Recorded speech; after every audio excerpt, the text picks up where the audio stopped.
Now we want to go through chapter 8 of the book, which is the first chapter discussing graph generation, focusing on the traditional approaches. Chapter 9 is going to be again on graph generation, but this time focused on deep learning based approaches. In the graph generation problem, the objective is to generate realistic graph structures. This time, the graph, including the set of nodes and set of edges, is going to be the output of your algorithms. And of course, we want these graphs of ours to have certain desirable properties.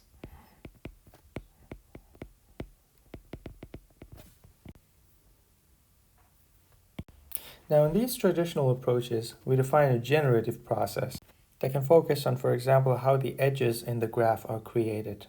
The way one can do it is basically going about discussing the probability of existing a certain edge between nodes u and v. The first model we discuss is Erdos model, in which the only thing you have is this parameter r, which is a value between 0 and 1, a real value between 0 and 1, indicating the density of the graph. And the way the generation process is formulated is that when you're looking at the adjacency matrix for the presence of a certain edge, which is defined by basically this parameter being 1, meaning an edge exists between node u and v, this probability is going to be specified as r, and this applies basically for every edge that could be possible to exist within this graph. Now, the advantages of this form of modeling the graph generation is that first of all, it is very simple, and it is also linear in terms of the size of the adjacency matrix because it's basically OV2. Now, the cons of it is that, first of all, it's not very realistic and we don't encounter many real-world graph structures that are basically generated like that. And there are many complexities regarding community structures, node clustering coefficients, distribution of degrees, and things like that that are also not captured within this very simplistic framework. Which brings us to the next framework called stochastic block models. In this, the focus is on community structure. Now, here's how this framework goes. First, you define a certain number of different blocks. Each one of these blocks is like this. Now, when you're considering each node of the graph, for that node, there is a probability pi, which is the probability of that node belonging to the ith block or community. Note that pi has to basically satisfy the constraints on probability distribution, meaning that if you do it like this, it should be sum to 1. Then you would have this matrix C, which is basically in this format, associated with the probabilities of transitions or edges.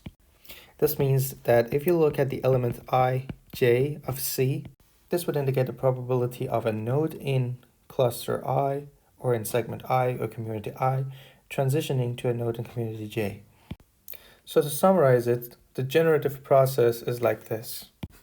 In step 1 of the generative process, for every node in the graph, we determine P1, P2, all the way up until P gamma. Now, after that step is done, for every pair of nodes, meaning that U being of this cluster, V being of another cluster, you sample an edge, meaning that according to this probability distribution, you sample an edge.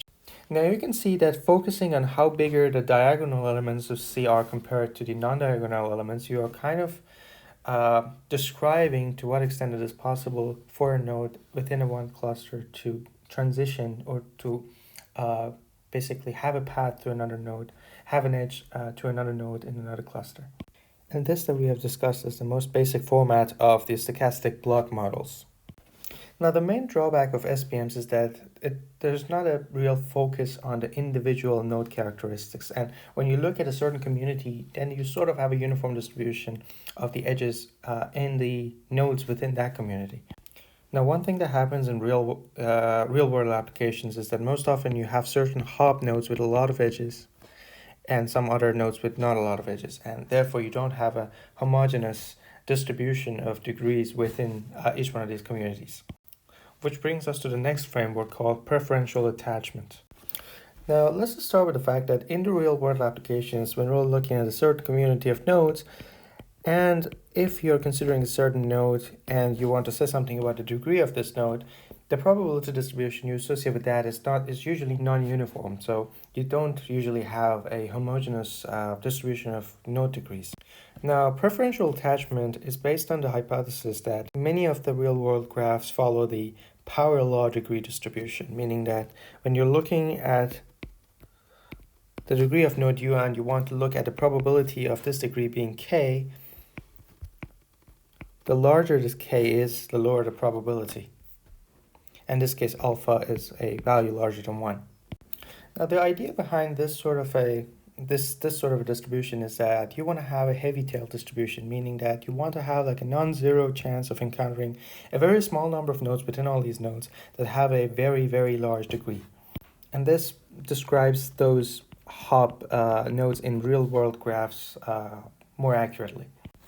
Now again, this is just an assumption, and there are some evidence that, for example, in the real-world applications, other distributions such as log normal perhaps can describe this sort of hop nodes better. But again, the power law distribution is the assumption of the preferential attachment. And here's the generative process. First, you create a fully connected graph, a clique of M0 nodes. In the second step, you iteratively add n minus M0 nodes to it. And in this iteration, for every node U that you're adding, you want to connect it to M other nodes. And these nodes are sampled like this. This probability is associated with the degree of node V at that iteration,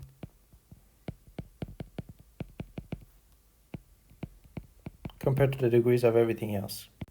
This means that nodes that already have a higher degree tend to attract new nodes. And one other key thing is that this process is autoregressive, meaning that you need all of the degrees of all of the nodes that basically have information on the edges of the previous iteration, and you need to have that entirely built out in order to go to the next iteration. Now let's talk about the applications of these traditional approaches. Now, there are two main applications for these traditional approaches. One is basically you can use these approaches to generate synthetic data and evaluate your models and inferences. Meaning that, for example, let's say you have a community detection algorithm. If you have synthesized data coming from the stochastic block models framework, for example, that describes certain community underlying structure, your model should work well on that as well, right? So that's like one application of these. And the other application is generating basically null hypotheses for us, meaning that let's say you're evaluating a network and you encounter a certain characteristic, you want to ask yourself how surprising is that characteristic. For example, a model like preferential attachment and a heavy tail distribution over the node degrees, meaning that you are expecting to have certain nodes with many edges. So when you encounter something like that, for example, in going through a graph modeling of social media network, this might not become so surprising if you expect the underlying generative process to be something like what preferential attachment describes.